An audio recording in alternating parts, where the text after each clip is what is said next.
Hey everyone, so today in this episode we're going to be looking at how we're going to actually draw our route that we want to take whilst hiking.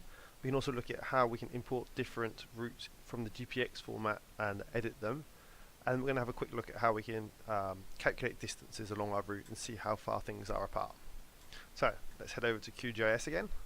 We can see here we've got a blank screen. So to start off with is we're going to draw part of a route that we want. So we go back up to our WMS layers. We open that up and we bring in our topo map. So if we remember, we're talking about hiking over in the Karongi. So we can just zoom in to the area we want, and my hike is going to start just from up here at the end of this road. So to be able to create line objects on the track is we use this what's called the vector layer up here. So we right click on this. We're going to give it a file name, so I'm going to go and browse to my desktop and call this the track. Nice easy name, and save that. File encoding, we can leave it. So the geometry type, so here is I want to create a track, so I can have points, multi-points, or line, or polygons.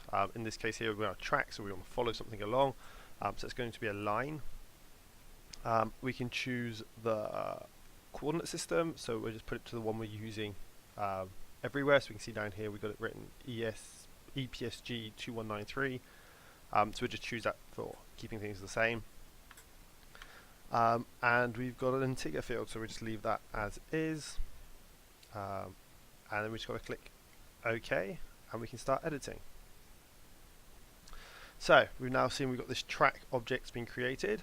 By default, I know the line size is going to be terrible, so we right click on it, click properties, and here we can choose the width. So generally I think 2 works fine for what we need. We can also choose how we see the different bits here, so like I can choose my color if I want it to be a different color. I know I might choose like an orangey color, or red would probably stand out nicely, and just click OK. We click OK here. So now we want to actually try and draw something. So if I click on my screen, I can still see I can't do anything.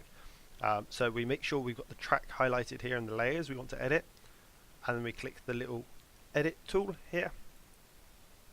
And I want to create a new line, so I click on the new add line feature, and now I've got this little like target come up, and I can start drawing my line.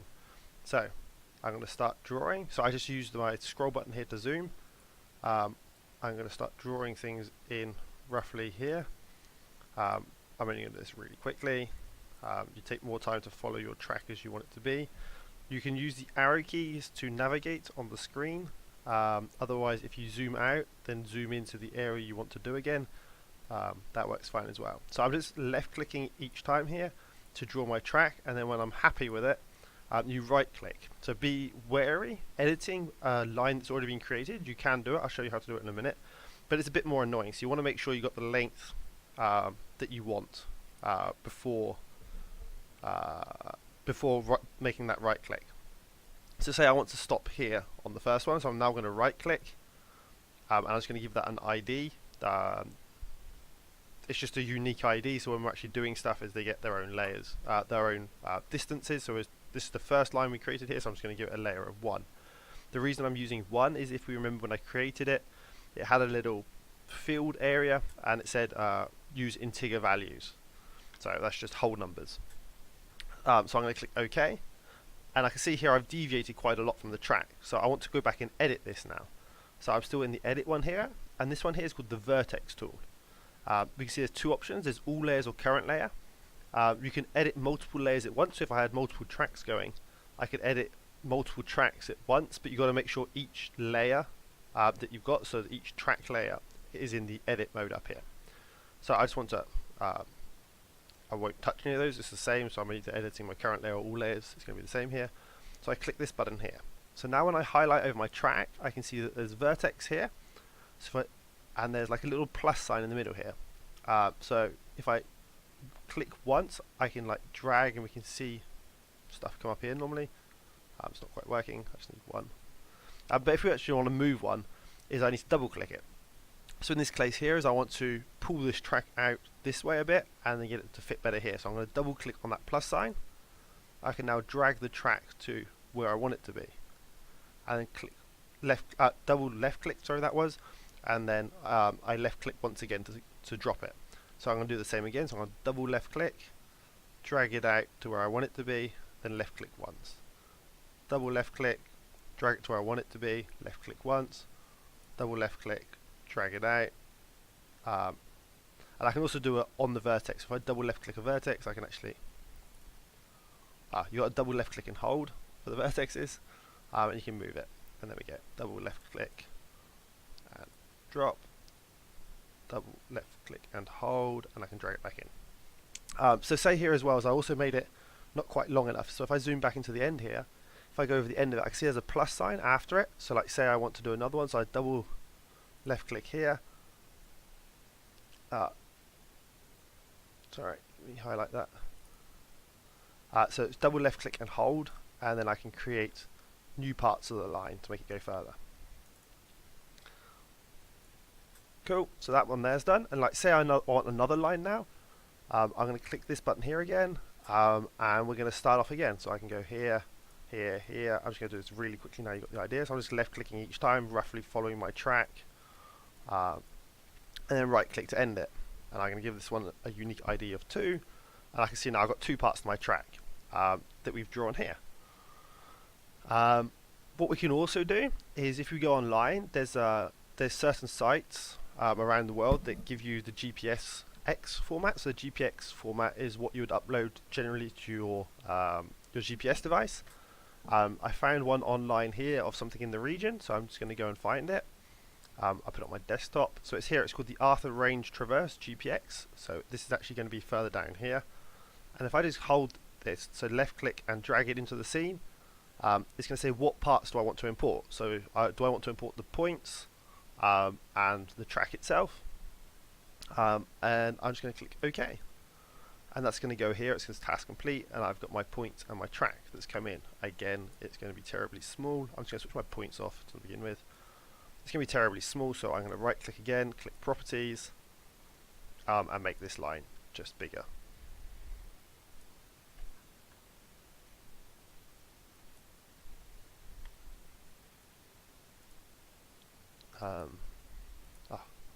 It's way down here, sorry, I was completely in the wrong place, it wasn't up there. It was, so we see here we got 2 objects when we're actually importing it. As it says here, there's 2 track objects. And I know these 2 tracks are in exactly the same location. So what we're going to do is we're going to right click on the track. Sorry, we can't edit this because this is a GPX format, so the only things we can edit in QGIS are what we call shape files. So we're just going to resave this in something that we can actually use. So I can go here and I do export save feature as. We make sure we've got Esri shapefile written here. I'm going to give it a name.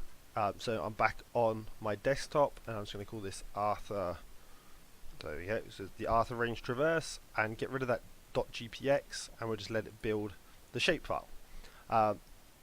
Just so you can see, this actually gets quite messy quite quickly. So I advise you to save things into folders. So like if I look at my desktop now, you can see that track has actually created a load of other files, so just stick this all in folders to keep things nice and clean. So Arthur's Range, we'll leave that all as is, and we click here add saved file to map. So this means it automatically gets imported into our software, and just click OK. So now I can remove that first one, which was the GPX file, and I have my the file that I can edit in the software now. So we click OK, and we can see that come up here. So as I said before, as I know there's 2 tracks in here, so what I'm going to do is I'm going to right click and click open attribute table. So this is seeing all of the objects and all of the values that are inside that track. I'm just going to delete one of them. So I'm just going to highlight the one I want to delete and hit my delete key from memory. This should be working. Why isn't this working?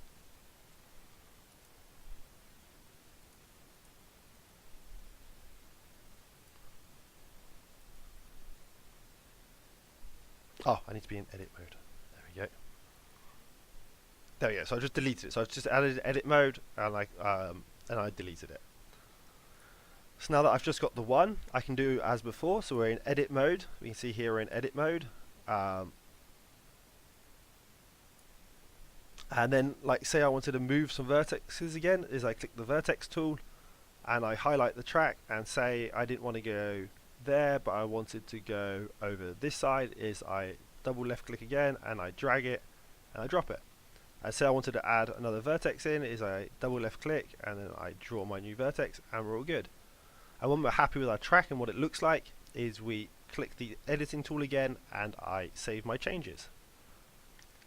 Just to go back to show you that vertex tool quickly, is if I click, this is in edit mode, and I click here current layer, you can see if I highlight here I only get one, I get this tool. And if I go back over to my other track up the top here, nothing's highlighted. But if I click on the vertex tool and click all layers, I can go over here and highlight things, and I can go down here and highlight things. So that's just showing you how that works. So now that I'm happy with both of these, is I can stop the editing mode on both of them. And now we're going to have a quick look at how we calculate distances. Sorry about that. So how we calculate distances is we open up the attribute table. So you can see here I've got ID1 and ID2. And this little guy here allows us to do calculations on the different parts of my track. So I'm going to left click that. I want to create a new layer. I'm going to call this layer distance. A distance is going to be a float, just because you can have like half a kilometer. So a float just means any, like with decimal places, decimal number. And what I'm going to start typing here is, it's called the length object. So I go, did I write spell it? Yeah. So it's in the geometry and this length here. So you can see what this looks like underneath. So it says 7,961. So it gives us the length in meters. So if I just divide that by 1,000, that's going to give me my length in kilometers for each part of it. So I just click OK here, and you can see is my first part was 7.961 and my second part was 1.9. Yeah, so that's how you calculate the distance of your different parts of the track. And I'm pretty sure there's a way, but I can't think of it off the top of my head, to calculate the average the distance along all of them by adding them up. But like I said, I can't think of that. So save that, and we've got our distances. We can do the same for that Arthur's range. Is if I click here, I do open attribute table, click the button again, call it distance, go to the search and type in length, and then make sure to take the one with the little dollar sign in front of it. Then I want to divide that by 1,000.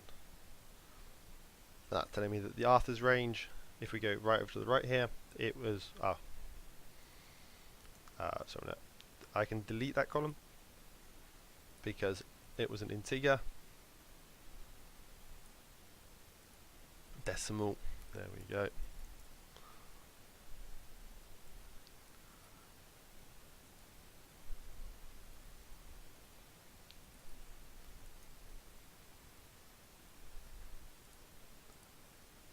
There we go. So you can see it's just over 21 kilometers, that track.